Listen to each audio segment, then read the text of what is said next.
এটা মজা লাগবে বেশি। মিষ্টি।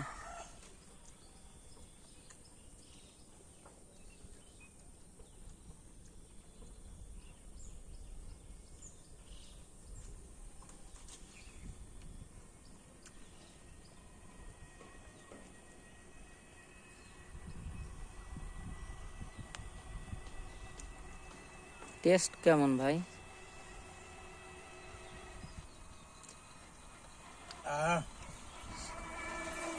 জব্বর মজা, সেই স্বাদ। আসলে ভাই বড় ড্রাগনগুলো অনেক সুস্বাদু এবং স্বাদ আছে। এতে পর্যাপ্ত পরিমাণে আয়রন আছে, ফলিক অ্যাসিড আছে, এটা হিমোগ্লোবিন বাড়াবে।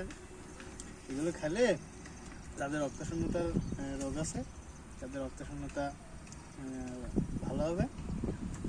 সিজনারি ফল অবশ্যই বেশি বেশি খাবেন।